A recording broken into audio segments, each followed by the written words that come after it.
This video contains spoilers for Ahsoka Episode 4. If you haven't watched it, go to Disney Plus, watch it and come back, or if you don't care or watched it, continue on.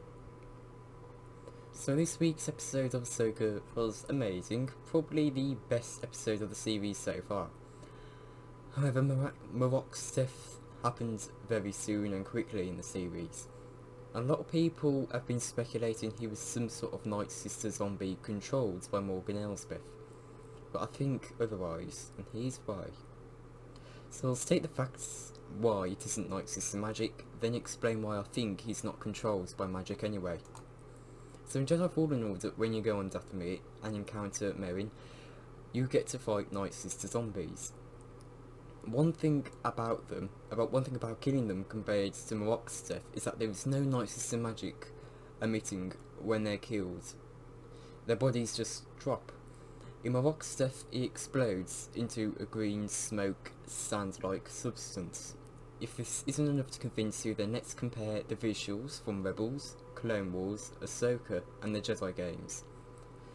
Night Sister magic is always a specific green, occasionally with black splodges, and is on stuff that isn't shields like Tulsins or lightning, usually in a flame-like way, and tends to glow.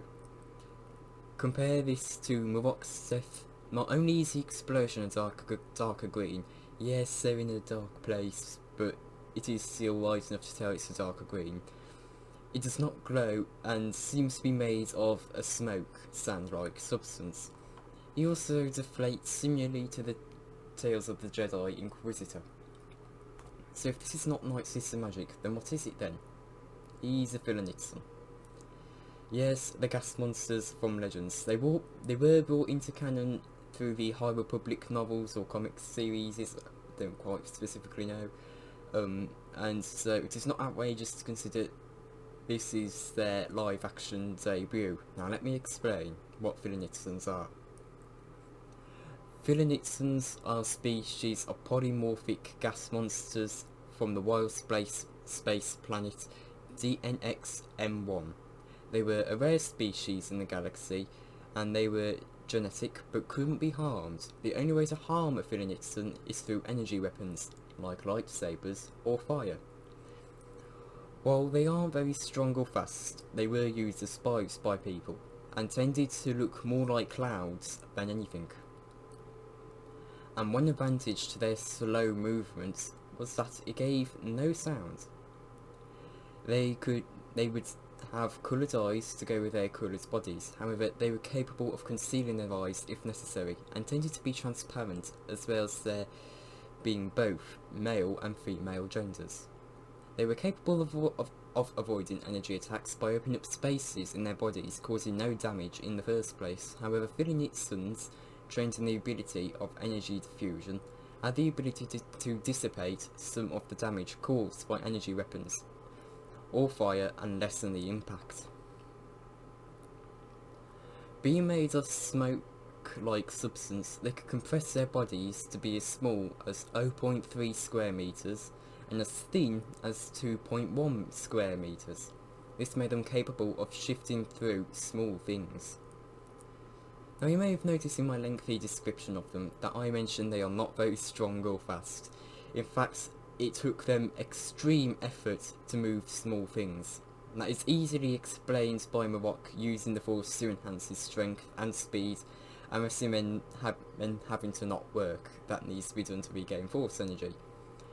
It should be addressed in the deflation. It does stop partway through, implying a skeleton. While this is possible, another possibility is that the violence and speed of the gas releasing leaves the suit filled with air, or not allowing it to deflate completely until the ground, until it hits the ground. And we never see Marrok's body on the ground, so we have no way to confirm he completely deflated. It should be noted that Philanitsons in Legends came in blue with orange eyes, green with red eyes, and yellow with purple eyes. This means he's a green Philanitson with, of course, the red eyes. Now, I did also mention Phoenixons are vulnerable to fire and energy weapons. A lightsaber technically counts. Now, looking at the frames after the strike, Ahsoka only hits the chest plate between the stomach and the chest. It didn't go all the way through Marrok, but we don't know how vulnerable Phoenixons are to energy weapons. What seems to be likely is that they instantly catch fire within seconds and are vaporized. But it could be only when their hit is only where their hit is vaporized. So to destroy Phoenixon, you must destroy every atom of them. This seems to be what happened.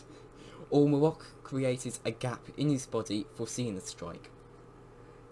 We know in lightsaber duels, the entire point of spinning moves is to throw off the opponent from the vision they were given of the opponent's next moves. Marrok could have seen this and so split his body temporarily to avoid the fate of the strike. Plus we also hear a scream from him when the smoke does leave his body, and it is in no way similar to what we heard of his grunt and voice lines in episodes 2 and 3. He could have made his way to the atmosphere of Setos, I think that's what the planet is called, and boarded the hyperspace ring, the Eye of Sion. So we may see him in next episode as a Phoenixon, as a gas monster, who knows. Anyway, that's my theory. I don't believe Marrok is dead. There is just as much evidence that he's a smoke/gas monster that there is he was controlled by Morgan Elsbeth through Nisus and magic. Personally, the facts I stated lead towards him being a Phoenixon. But what do you think? Did I change your mind? Comment below and comment your theories if you so wish, if you think he's not a Phoenixon or Nisus and magic.